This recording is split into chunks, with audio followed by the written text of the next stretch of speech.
주님 항상 말씀 앞에서 주님께 구하옵기에는 우리에게 겸손한 마음을 허락해 주셔서 주님의 말씀이 때로 달기도 하지만 때로 우리에게 책망과 꾸짖음의 말씀이 될 때에도 우리가 달게 받을 수 있는 그런 믿음을 주시기를 간절히 기도드립니다. 말씀을 통해 우리 자신을 돌아보고 또 그 말씀을 쫓아서 살아갈 수 있는 믿음도 함께 허락하여 주시기를 간절히 기도드립니다. 이 시간 전하는 부족한 주님이 주님의 말씀을 들고 있었는데 하나님의 말씀을 잘 증거할 수 있도록 도와주시고 또 듣는 사랑하는 모든 형제자매들 위에도 주님께서 주시기로 작정하신 은혜를 부어주시기를 간절히 기도드립니다.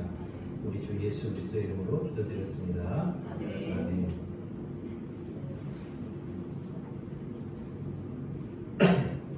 네, 평안하셨습니까?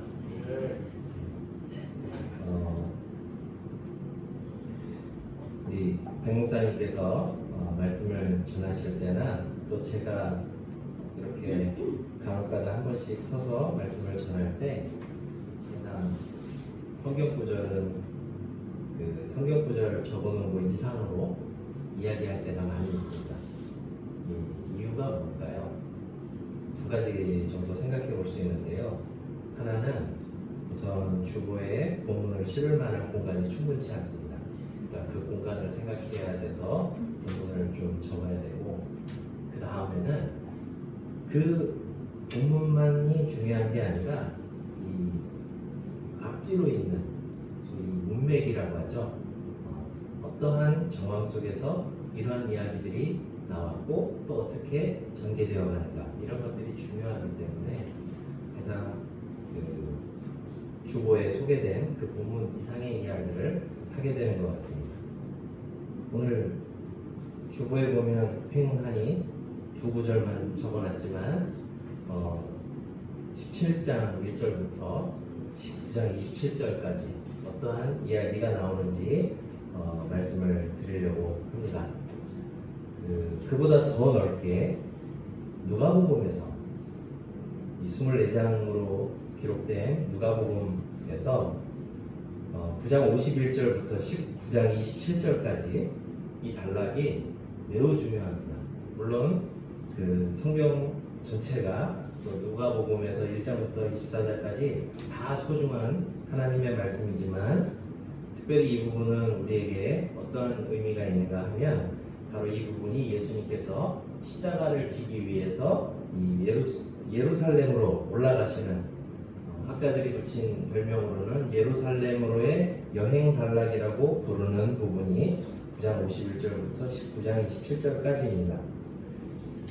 그래서 변화산 사건 9장 28절부터 36절까지 죄송합니다. 그 부분에서 예수님께서는 자신이 누구신지 제자들에게 드러내신 다음에 이제 십자가에서 죽으시고 부활하시기 위해 이제 올라가시는 동안에, 그래서 그 가운데 있었던 가르침과 사건들을 기록한 부분이 바로 이 부분입니다. 그냥 단순히 이 부분은 예수님께서 예루살렘으로 올라가실 때 뭐 이런 가르침을 주셨구나, 이런 일이 있었구나, 이런 것만 보여주기 위해서 단순하게 나열된 것이 아니고, 이 단락에는 특별히 예수님을 따르는 제자들이 믿고 따라야 할 교훈들, 우리는 어떻게 예수님의 뒤를 따라서 걸어갈 것인가 하는 것에 관한 그 주제를 가지고 이야기들이 전개되고 있음을 보게 됩니다. 이제 그 중에서도 오늘은 앞서 말씀드린 것처럼 17장 1절부터 19장 27절까지 그 단락에 관한 말씀을 드리려고 하는데요. 여기에 나타난 가장 대표적인 주제는 바로 믿음이라는 것입니다. 우선 오늘 본문을 우리가 좀 주목해서 보려고 합니다. 사도들이 5절 말씀을 보시면 사도들이 주께 여짜오되 우리에게 믿음을 더하소서 하니 주님께서 너희에게 겨자씨 한 알만한 믿음이 있었다라면 이 뽕나무더러 뿌리가 뽑혀 바다에 심기어라 하였을 것이요 그것이 너희에게 순종하였으리라, 이렇게 말씀을 합니다. 이 6절 말씀이 사실 굉장히 잘 와닿지 않는 그런 말씀이라고 할 수가 있습니다. 정말 우리에게 겨자씨 하늘만한 믿음이 있으면 우리가 이 뽕나무더러 뿌리가 뽑혀서 바다에 신기하면 이게 돼? 이렇게 이제 궁금증을 불러일으키는 그런 믿음이죠.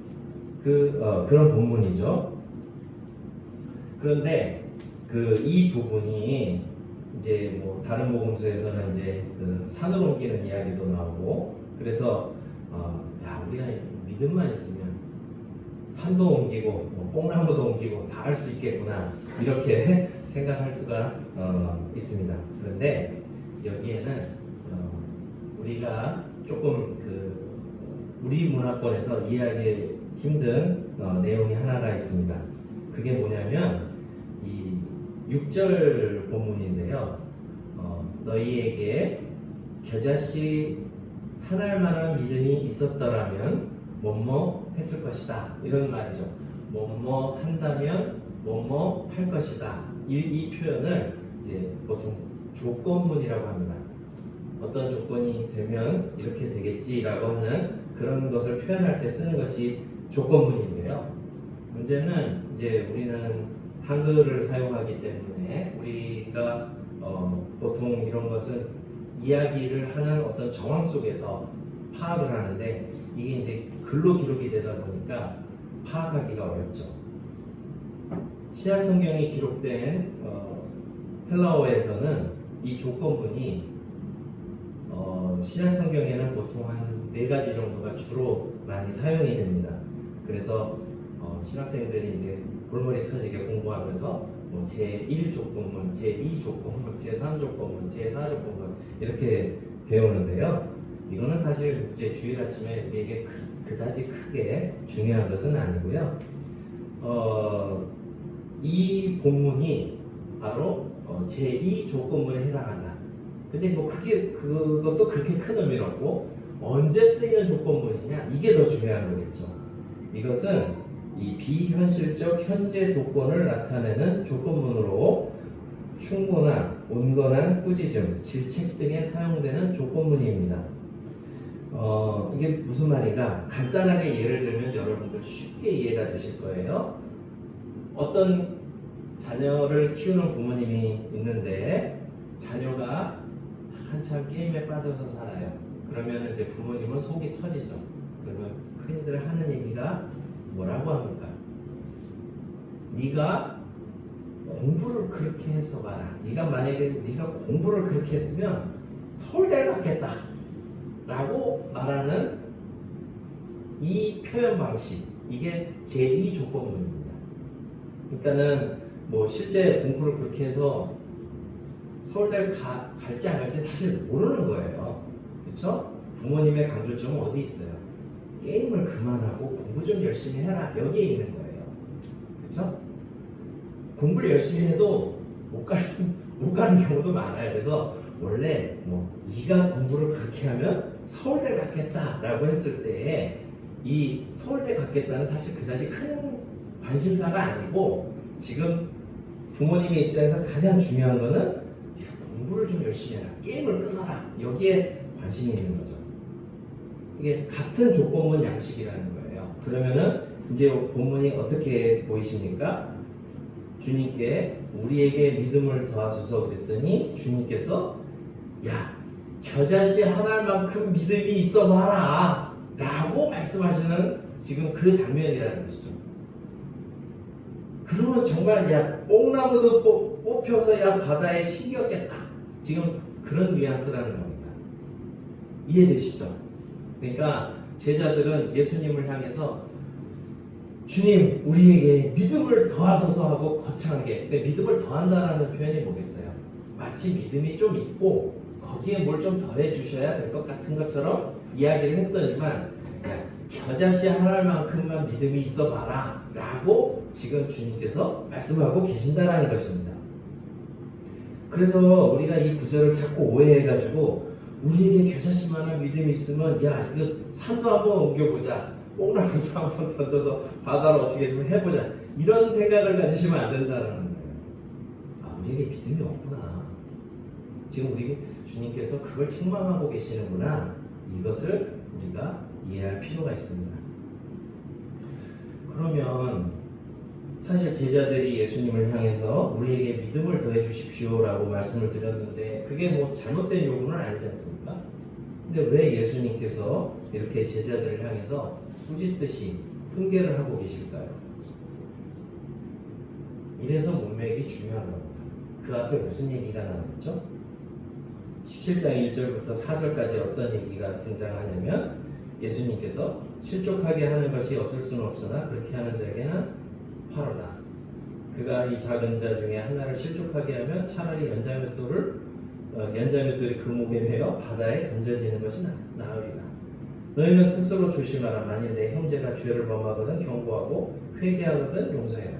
만일 하루에 7번이라도 내게 죄를 짓고 7번 내게 돌아와 내가 회개하노라 하거든 너는 용서하라.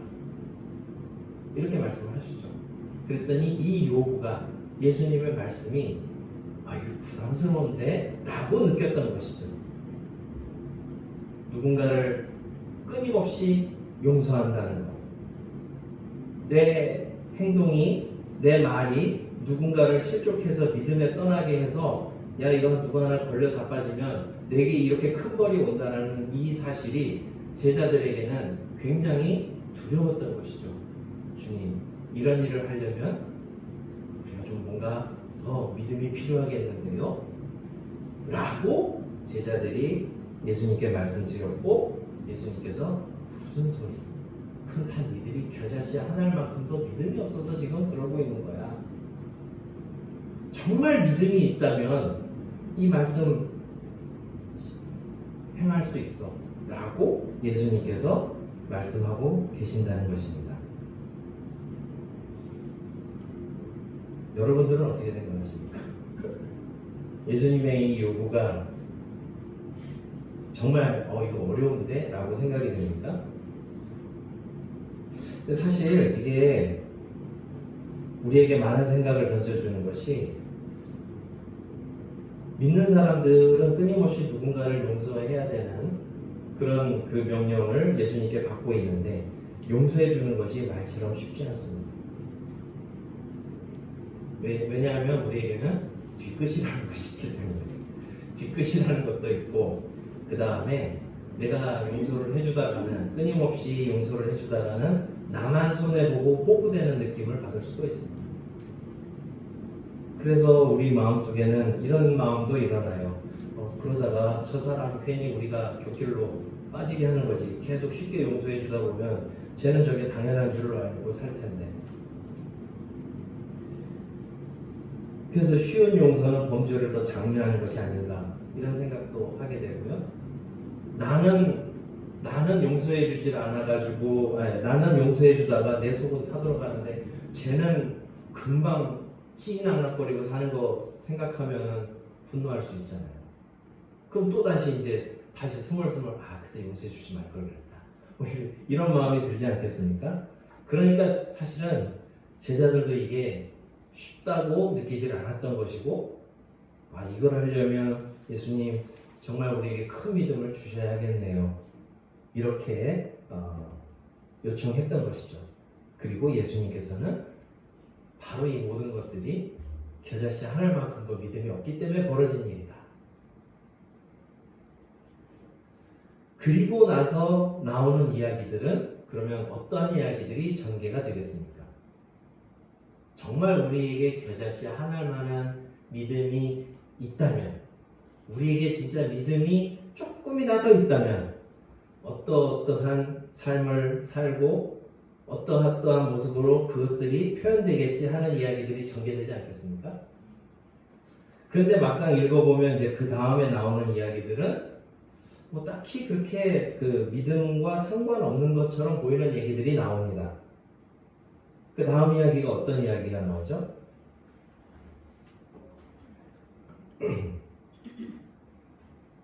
정말 우직하게 충성하는 청지기의 이야기가 나오죠. 그래서 밭에서 열심히 뭐 밭을 갈거나 양을 치거나 하는 그런 종이 있는데 돌아오면 와 앉아서 먹으라 이렇게 하겠냐. 오히려 들어오면 저녁 차려라 하면 또 저녁 차려야 되겠지. 이게 도대체 이 믿음과 무슨 상관이죠?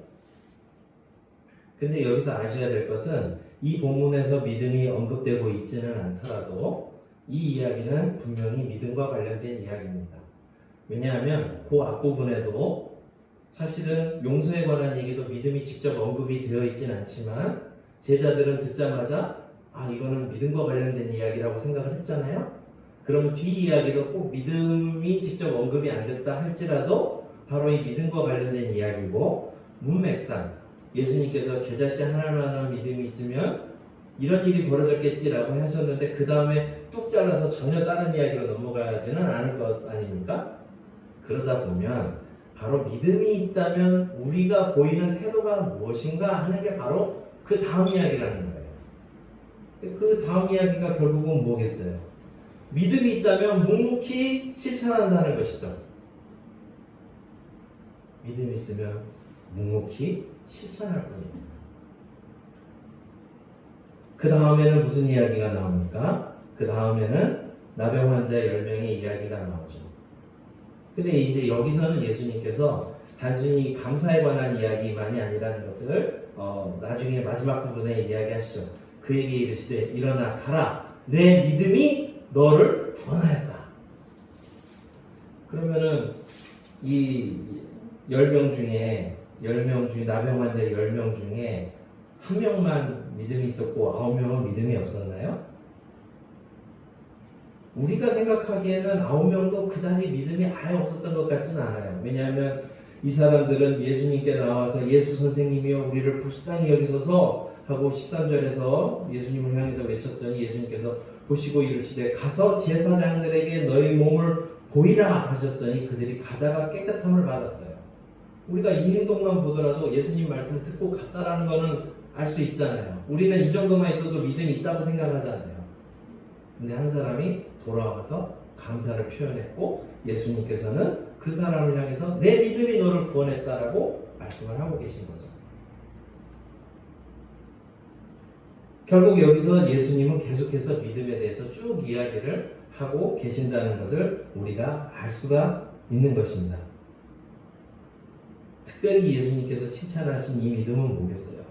다른 9명은 자기 몸에 나타난 변화, 은혜의 결과만 누리고 내가 일상으로 복귀할 수 있다는 기쁨에만 젖어서 살았지만 한 명은 돌아와서 은혜를 베푸신 분을 찾고 그분에게 감사를 표현할 수 있었다는 것이죠. 그게 믿음이라는 거죠.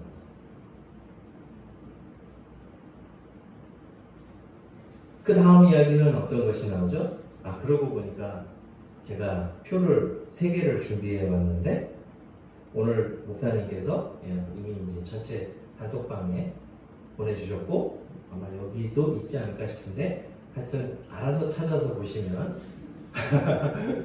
그러니까 이제 이 감사 그리고 이제 요 17장 11절부터 19절까지가 이 나병 환자 이야기죠. 하나 더 넘겨주시면 그 다음에도 결국은 이제 17장 20절부터 37절까지 인자의 날, 이게 마지막 때에 관한 얘기죠. 인자의 날을 믿고 지나치게 이 땅에서의 삶에만 몰두하지 않는 것에 대한 교훈인데 그것도 역시 인자의 날을 믿고 그것을 믿는 것에 따라서 행동하는 모습. 그렇지 않으면 이렇게 위험하니까 이게 너무 지나치게 세속적인 일에만 몰두하지 말라는 것에 대한 경고니까 역시 믿음과 관련되어 있죠. 그 다음 이야기도 이제 진하게 표시된 것은 믿음이 직접 언급된 부분인 것이죠. 항상 기도하고 낙심치 않는 믿음. 물론 여기는 기도에 관해서 이야기하고 있지만 마지막에 무슨 말씀을 하고 계시죠? 인자가 세상에서 믿음을 보겠느냐. 믿음에 관한 이야기로 계속 이어가신다는 거죠. 18장 9절부터 14절에 어떤 이야기가 나타났습니까? 바리새인과 세리 이야기죠. 여기서는 믿음이 직접 언급이 되어 있지는 않지만 이 앞에서 이야기들을 쭉 볼 때 특별히 바로 뒤이어서 기도와 이어져서 나올 때 이 이야기도 믿음이라는 것을 알 수가 있죠. 왜요? 바리새인의 기도는 믿음이 언급이 되어 있네요. 자기를 의롭다고 믿고 자기를 의롭다고 믿고, 요거는 나중에 제가 진하게 해서 다시 올려드릴게요. 자기를 의롭다고 믿고 다른 사람을 멸시하는 것. 그러니까 이 도대체 누구를 믿는 믿음이냐라는 거죠. 정말 하나님을 바라보느냐. 사실은 우리가 예배도 드리고 기도도 하고 찬송도 하고 별거 다 하지만 순간순간 정말 우리가 하나님 앞에서 이 모든 것들을 행하고 믿는다는 것에 대해서 의식이 나갈 때가 있습니다. 설교자들도 사실은 끊임없는 위험에 빠집니다. 왜요? 기도할 때는 기도는 하나님께서 들으시는 건데 자칫 아이고 내가 오늘 말씀을 전했는데 마지막으로 요약을 해서 다시 들려줘야겠구나 라고 해서 자기 설교 기도를 한답시고 설교를 다시 요약하는 경우도 있거든요. 저도 조심하겠습니다. 근데 우리가 순간순간 그만큼 예배를 드리고 찬송을 하고 기도를 할 때 예배를 받으시고 들으시는 하나님을 잊어버리고 자신에게 도취될 때가 많이 있어요. 그래서 찬송을 하다가 내 흥에 도취될 때가 있고 찬송을 하다가 내 목소리가 잘 나가나 안 나가나 뭐 이런 거를 체크할 때가 있고 그렇죠. 근데 이런 현상들이 지속되게 되면 어떤 문제가 생기죠? 자기 의가 쌓입니다.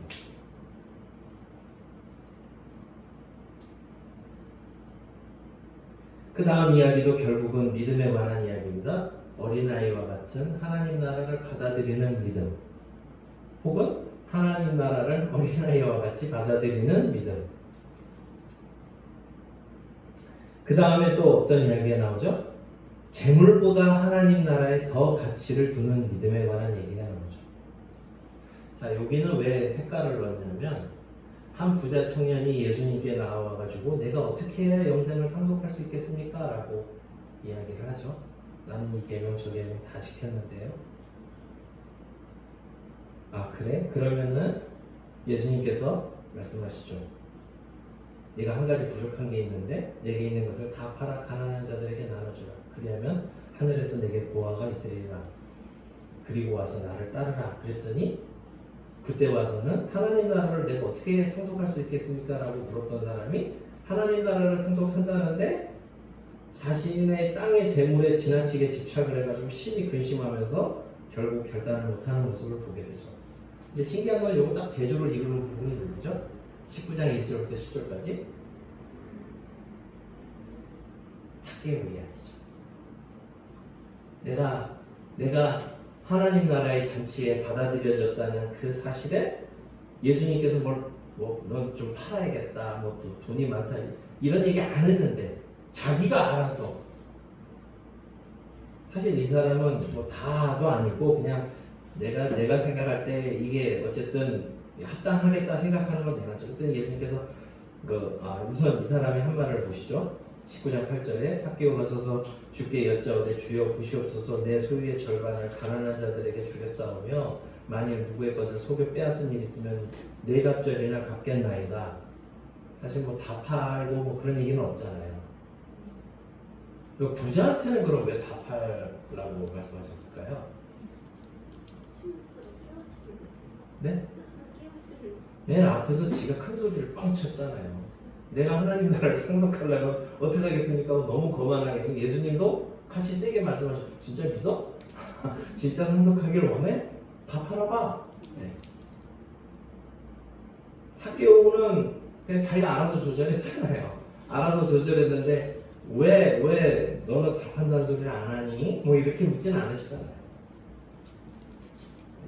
그러니까 뭐 얼마를 팔고 다 하고 이게 중요한 게 아니라 정말 하나님 앞에서 하나님이 누구신지를 알고 은혜가 무엇인지를 알고 내가 정말 그걸 믿으면 그거에 합당하게 행동하겠다는 그 마음 자체를 예수님은 더 소중히 여기시는 것 같아요. 그래서 이렇게 딱 대비를 이루죠. 그리고 나서 보면 그 가운데 이제 마치 빵 사이에 중요한 내용물이 끼어있는, 샌드위치에 중요한 내용물이 끼어있듯이 중요한 게 드러나 있는데, 그게 바로 18장 31절 34절 믿음의 내용이죠. 우리는 무엇을 믿는가? 예수님께서 제자들에게 말씀하시는 내용이 있는 것이죠. 그게 뭐죠? 나는 이제 예루살렘으로 가는데 거기서 옛 선지자들의 말씀을 통해서 기록된 모든 것이 응하리라.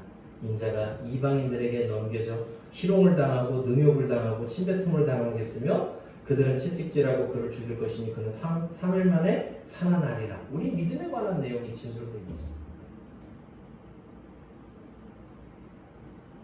그러니까 결국 우리가 누구를 믿는가라는 걸 생각하면 우리를 위해서 죽으시고 부활하신 예수님을 믿는다라는 이 단순한 진리 속에서 우리의 행동 양식이 결정된다는 거예요. 그리고 그 예수님을 의외로 시각장애인이 알아보고 예수님께 부르시죠. 다윗의 자손이여 나를 불쌍히 여기소서. 내게 무엇을 하여 주기를 원하느냐? 주여 보기를 원하나이다. 진짜 이상하게 믿음이 있다고 이상한 헛껍데기를 잔뜩 뒤집어 씌우지 말고 정말 예수님을 바라보기를 원하는 그 마음이 이 이야기 속에 담겨있지 않나 생각합니다. 아까 바리새인과 세리의 기도처럼 뭔가 열심히 이것저것을 하지만 잔뜩 헛것을 쌓아놓잖아요. 자기를 의지하고 다른 사람을 멸시합니다. 나는 이런저런 신앙생활을 하는데 그런 믿음이 아니라는 것이죠. 그리고 삭개오 이야기가 소개되고 나서 이제 마지막에는 주인이 당장에 나타나진 않아도 주인이 올 때까지 충성을 다하는 믿음에 관한 이야기로 27절까지 마치는 것을 볼 수가 있습니다. 그러니까 결국은 믿음을 더하소서라는 이 요청에 의해서 시작된 이 믿음에 관한 가르침과 일화들이 어떻게 이어지고 있습니까? 우선 생각해 볼 수 있는 것은 믿음이라는 것은 행동으로 표현된다는 것을 우리가 배울 수 있죠. 믿음은 우리의 형제자매를 용서하고, 믿음은 우리 자신을 자랑하거나 드러내지 않게 하고, 믿음은 하나님 주신 은혜의 결과물만 누리고 기뻐하는 것이 아니라 그 은혜를 베푸신 하나님께 감사드리고 영광 돌리게 하고, 믿음은 항상 기도하고 낭망치 않게 하고, 믿음은 언젠가는 세상을 심판하실 하나님을 기억하게 하고 세속에 물들지 않게 하고, 이런 다양한 모습으로 믿음은 나타나는 것입니다. 믿음은 그냥 종교적인 행사에 만족하지 않고 하나님 앞에 늘 겸손하게 살아가게 하고, 믿음은 정말 예수님을 직시하고 바라볼 수 있게 하는 그런 믿음, 그게 믿음이다 라는 것을 누가복음에서는 쭉 이렇게 소개하고 있는 것이죠. 이거 하려면 뭔가 더 큰 믿음이 있어야 하지 않겠는가 생각하겠지만 아니라고. 겨자씨 한 알만큼만 있으면 이거 한다. 예수님께서는 우리에게 말씀하고 계신 것입니다. 사실 사도들이 전혀 믿음이 없었나요? 18장 28절에서 보듯 제자들이 예수님께 묻죠. 모든 것을 버리고 우리는 주님을 쫓았습니다. 그런데 예수님께서 이어지는 요구를 하실 때 부담을 느껴가지고 이건 믿음을 더해 주셔야만 하겠는데요? 이렇게 묻고 있잖아요. 그러니까 결국은 믿음은 과거에 보였던 어떤 영웅적인 행동 하나로 끝나는 것이 아니라 계속적인 순종과 표현으로 나타나는 것이 믿음이라는 것을 또한 우리에게 가르쳐주고 있는 것입니다. 그러기에 믿음이라는 것은 단 한 번 과거에 있었던 어떤 큰 영웅적인 행동이 이게 아니라 지속적으로 표현되는 현재형이라는 사실을 우리가 또한 기억해야 할 것입니다. 말씀을 맺겠습니다. 예수님과 사도들 사이에 오갔던 이 짤막한 대화는 자칫 신앙이 있다고 안주하기 쉬운 우리를 돌아보게 하는 말씀입니다. 과거 한두 번의 화끈한 행동으로 끝나는 것이 아니라 우리 삶의 끝까지, 우리 주님 다시 오실 때까지 계속적으로 현재형으로 드러나는 것이어야만 하고, 믿음이 있다면, 겨자씨 하나만한 믿음이라도 있다면 그것은 우리의 삶으로 드러난다는 것을 우리에게 교훈해주고 있습니다. 오늘 본문 말씀을 비롯해서 누가복음 17장, 19장의 말씀을 묵상하면서 정말 우리 자신에게 믿음이 있는가 돌아보면서, 주님, 우리가 혹시 주님 앞에 헛된 허상에 빠져서 산 것은 아닌지 돌이켜보면서 주님 앞에 기도하고 순종하는 삶을 사는 저와 여러분 되시기를 주님의 이름으로 축원합니다. 기도하겠습니다. 주님, 은혜로 우리를 붙잡아 주시지 아니하시면 우리는 너무나도 나약해서 우리 스스로를 속이고 자칫 곁길로 빠지기 쉬운 정말로 가련한 인생들입니다. 주님, 우리를 불쌍히 여겨주시고 주님 말씀에 인도함을 받아서 믿음으로 살아갈 수 있도록 도와주시옵소서.